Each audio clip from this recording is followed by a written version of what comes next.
وہاں نہ بخاری ہے، نہ مسلم ہے، نہ مسند احمد ہے، نہ کچھ اور ہے، میں کیسے کروں؟ تو بھائی یہ موبائل تو ہے، یا یہ صرف فیس بک پہ تصویریں لگانے کے لیے؟ اچھا یہاں پہ میں کہوں گا حضرات کو کہ آپ کو گوگل سرچنگ، گوگل سکالر ہے، خود گوگل ہے، اس سے آپ کو، یہ پینسل نہ بجائیں پلیز، پینسل نہ بجائیں، اچھا نہیں لگتا، بڑا گراں گزرتا ہے۔ اچھا جی، اللہ تعالیٰ آپ کے لیے نفع مند بنا دے بھائی، میں تو یہ دعا کرتا ہوں۔ میں یہ سفارش رکھوں گا حضرات کے سامنے کہ اس سال اگر نہ ہو سکے تو اگلے سال کم سے کم آپ کو گوگل سرچنگ اور گوگل سے مصادر اصلیہ کی تحقیقی آپ کو سمجھائی جائے، یہ ہونا چاہیے۔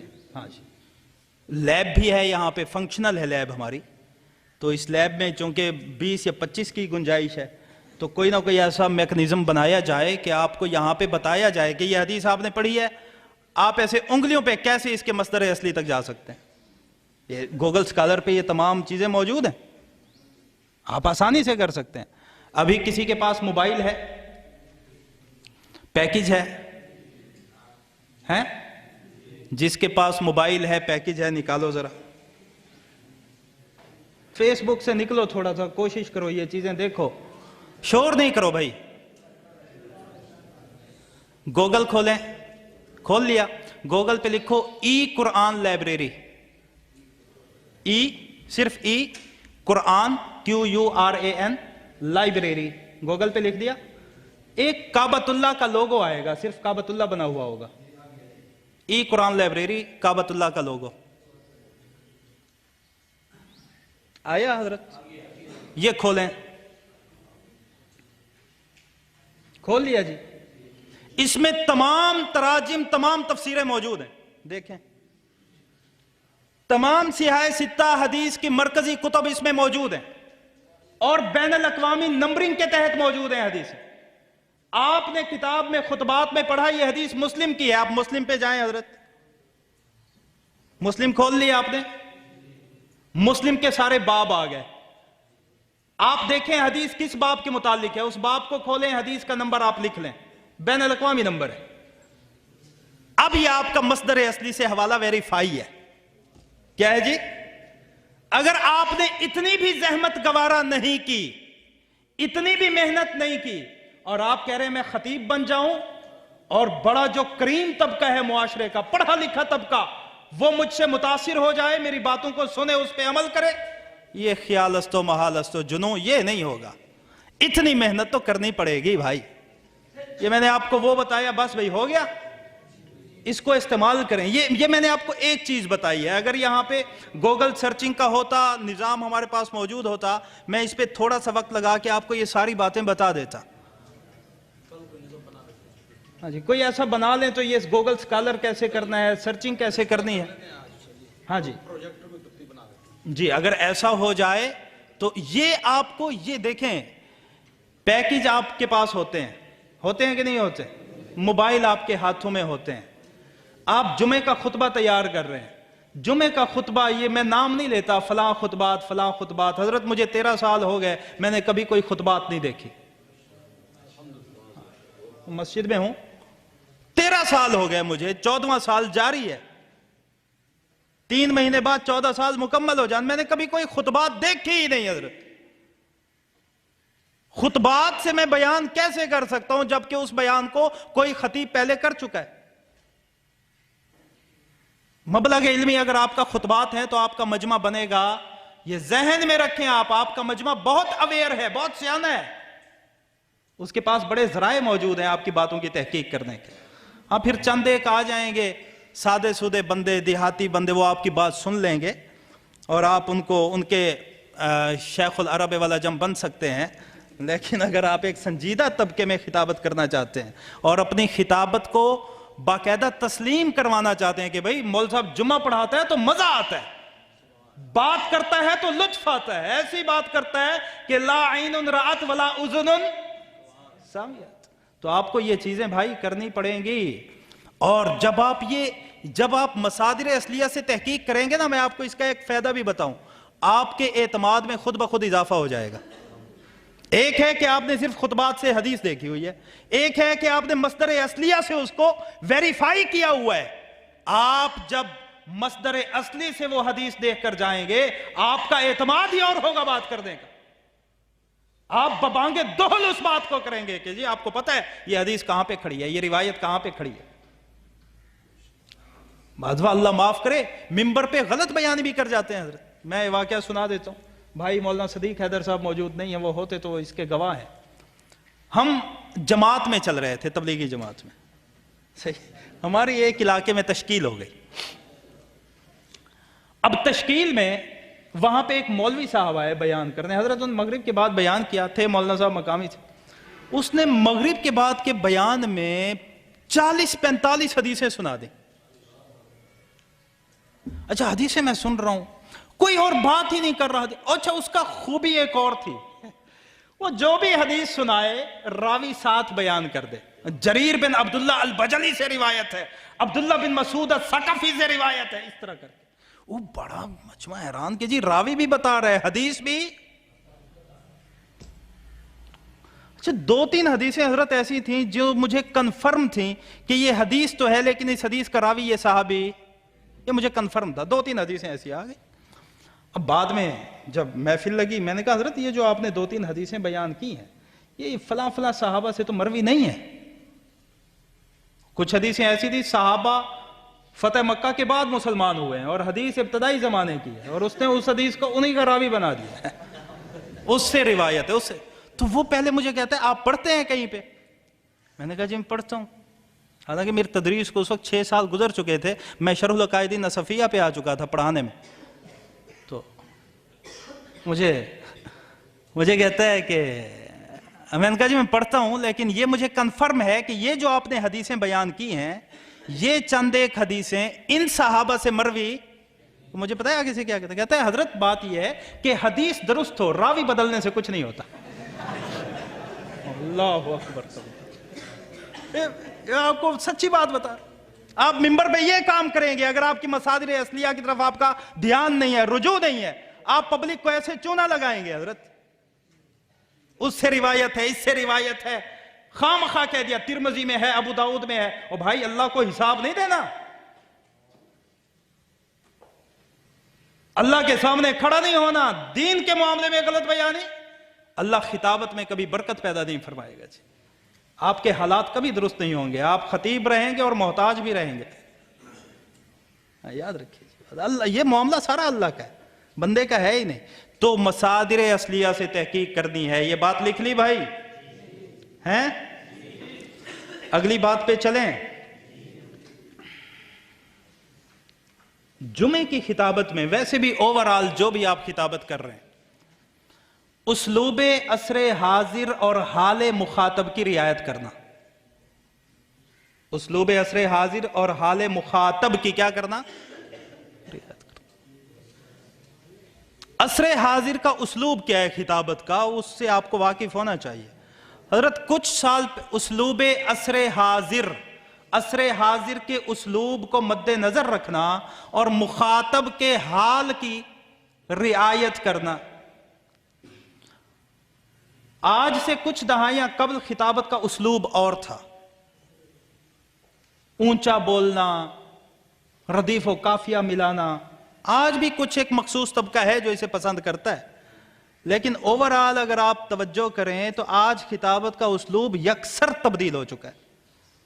اگر آپ اس اسلوب کے تحت خطابت نہیں کریں گے تو آپ کا مجمع نہیں بنے گا جمعہ کا.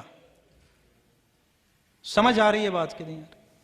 اسلوب عصر حاضر کی اور مخاطب کے حال کو ملحوظ رکھنا. آپ کے سامنے مجمع کون سا ہے؟ آپ کے سامنے مجمع شہر کا ہے, دیہات کا ہے, پڑھا لکھا ہے, ان پڑھ ہے, علماء کا ہے, عوام کا ہے. یہ تمام چیزیں آپ نے اپنی بیان میں خطابت میں کیا رکھنی ہے؟ ملحوظ. فصاحت کی یہی تعریف ہے. فصاحت میں مختصر المعانی میں ہے نا 3 باتیں, الفصاحت یوصف بہا المفرد والکلام والمتکلم. مختصر المعانی کی عبارت, الفصاحت یوصف بہا المفرد والکلام والمتکلم. فصاحت 3 چیزوں کے ساتھ متصف ہوتی ہے. کلمہ بھی فصیح ہو, کلمہ من جو آپ لفظ بول رہے ہیں وہ فصیح ہو. وہ کیا ہو؟ فصیح ہو.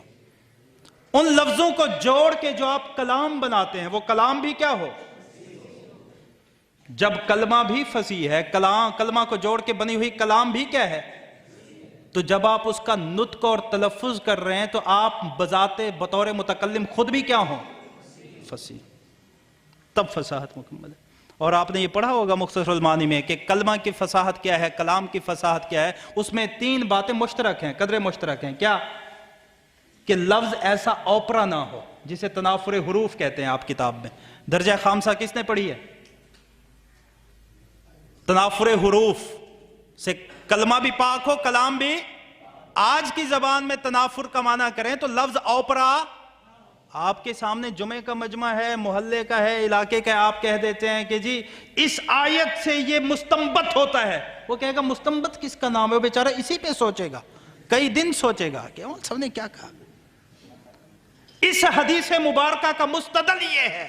او بھائی مستدل کیا ہوتا ہے؟ حضرت ابراہیم علیہ السلام کی قربانی کا مقتضا یہ ہے۔ تو درسگاہ میں سبق پڑھا رہے یا جمعے کا بیان کر رہے؟ تو نے اسلوب عصر حاضر کو بھی ملحوظ نہیں رکھا، تو نے حال مخاطب کی رعایت بھی، اور آپ یہ توقع کرتے ہیں کہ مجمع آپ کا بیان سنے گا؟ نہیں سنے گا۔ اسے کیا ضرورت ہے؟ کیوں سنے جب سمجھ ہی کچھ نہیں آتا اسے؟ تو تنافر حروف نہ ہو، یعنی کلمات بیگانے، بوجھل، غرابت معنی بھی اجنبی، غرابت سے بھی کلمہ، مخالفت قیاس، ترکیب بھی آپ کی صاف ستھری ہو، ہیں کی جگہ ہے کہہ دینا، ہے کی جگہ ہیں کہہ دینا، صحیح ہے جی۔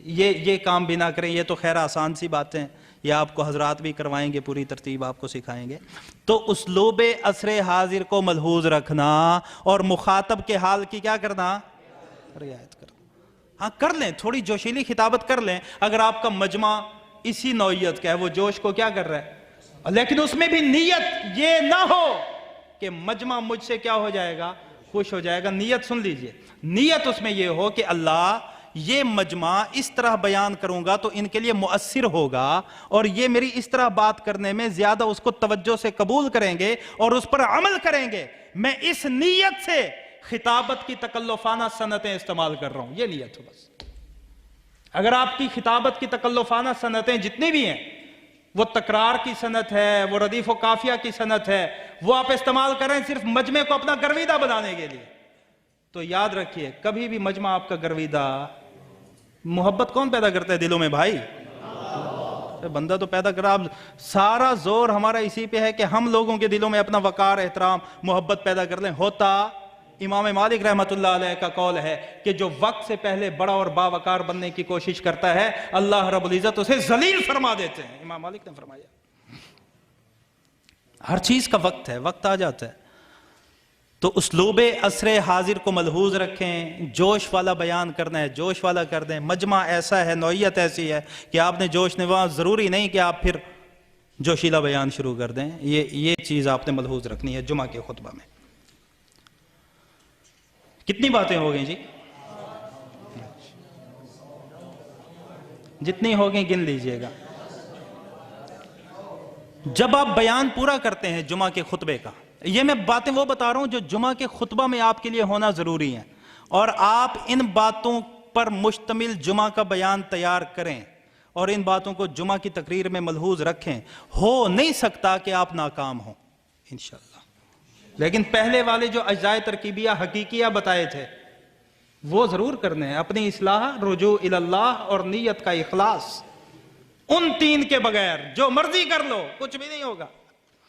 اور اگر وہ 3 ہیں اور ساتھ یہ چیزیں مل گئی ہیں، سونے پہ سہاگا ہے۔ تو یہ 3 باتیں جو شروع میں بتائیں وہ بھی یاد رکھنی ہیں، یہ باتیں جتنی یہ لکھ لیں یہ بھی آپ نے جمعے کے خطبے کے لیے ضروری ہیں۔ اگلی بات سنیے، مکمل بیان کا ما حصل اور نتیجہ، مکمل بیان کا ما حصل، خلاصہ، کنکلوژن، نتیجہ، وہ آپ نے بیان کے آخر میں نکات کی شکل میں دینا ہے۔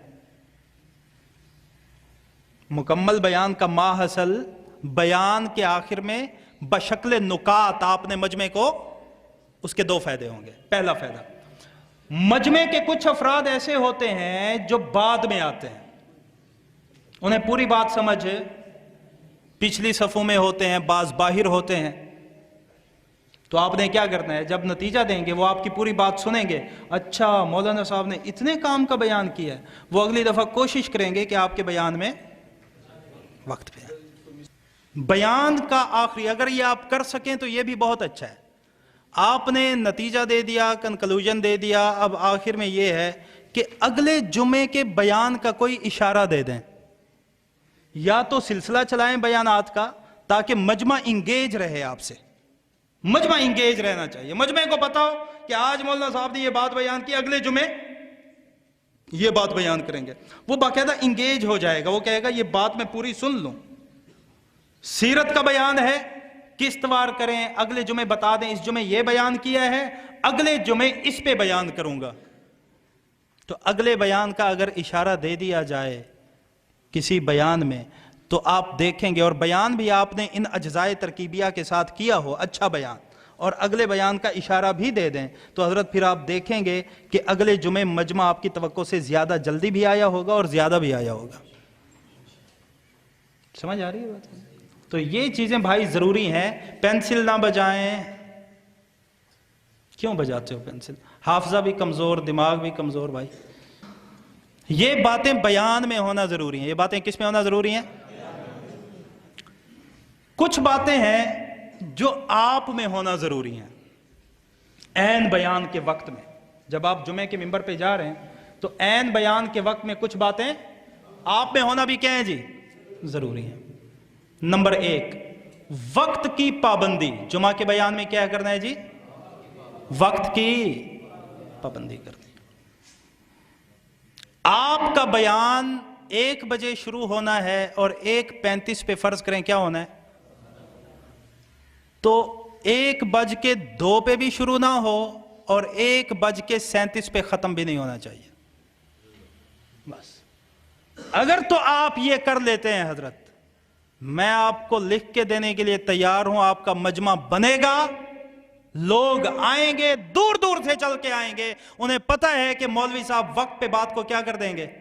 ختم کر دیں گے۔ آج کل لوگوں کے پاس وقت ہے ہی نہیں، بڑا قیمتی وقت ہے لوگوں کا، اور آپ کو بیان کرتے ہیں تو آپ کو ختم کرنا ہی نہیں آتا۔ پھر بعض ہمارے فضلاء کو تو سانس لینا بھی، مجھے ایک فاضل صاحب کہنے لگے حضرت سانس کہاں پہ روکنا ہے مجھے یہ سمجھ نہیں۔ تو میں نے کہا جہاں دل کرے روک دے، تیرا اپنا سانس ہے، کسی سے مانگا ہوا تھوڑی ہے۔ تو پورے وقت پہ بیان کیا کرنا ہے، اور پورے وقت پہ کیا کرنا ہے، یہ پہلی چیز ہے جو آپ میں ہونا ضروری ہے، وہ کیا ہے؟ وقت کی پابندی۔ یہ آپ چھوڑ دیں، اس سے کوئی اعزاز نہیں بنتا کہ آپ دیر سے جا رہے ہیں جی، بیان 1 بجے شروع ہونا ہے، آپ 1:15 بجے تک اپنے حجرے میں موجود ہیں، اور آپ پبلک دیکھ رہی ہے مولانا صاحب آئیں گے، نہیں دیکھے گی، اس کے پاس فضول وقت ہے، چند بیچارے آ بھی جائیں گے تو اگلے جمعے نہیں آئیں گے، کہ مولوی کو ہمارے وقت کا احساس ہی نہیں ہے۔ آپ وقت پہ آنے والے بنیے، یہ ضرور ملحوظ رکھیں۔ دوسرے نمبر پہ لباس کی عمدگی۔ جب آپ جمعہ کے ممبر پہ آئیں تو آپ کا لباس کیا ہو؟ عمدہ لباس۔ عمدگی کا مطلب ہے نظافت، صفائی ہو، سفید لباس کا اہتمام ہو، سر پہ عمامہ ہو،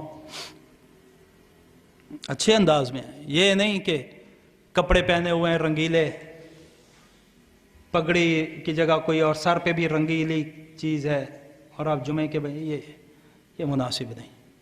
سادگی کے ساتھ آئیں، نظافت کے ساتھ آئیں، اچھے لباس کے ساتھ آئیں۔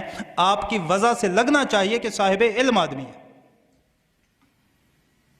دکھلاوے کی نیت سے نہیں، اللہ کی رضا کی نیت ہے کہ اللہ میں صاحب علم ہوں تو نہیں، صاحب علم والا حلیہ بنا لیتا ہوں، اسی وجہ سے آپ مجھے صاحب علم بنا دیں، یہ نیت لے کر اچھے صاحب علم والا لباس پہن کے جائیں۔ آپ کے لباس کا تاثر پڑتا ہے آپ کے مجمع پہ۔ تیسری چیز، جمعہ کے ممبر پہ عام طور پہ ممبر پہ بیان ہوتا ہے نا، کھڑے ہو کے تو جمعے کا بیان ہوتا، تو جمعہ کے ممبر پہ حرکات و سکنات میں توازن اور وقار، حرکات و سکنات میں توازن اور یہ کیا ہے؟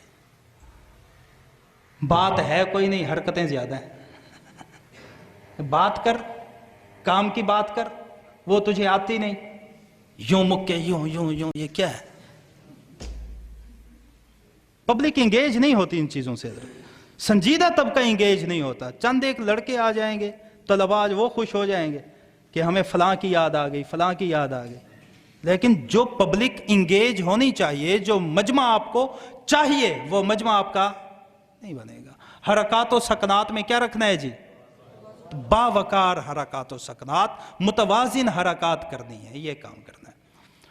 اگلی چیز جس کا آپ نے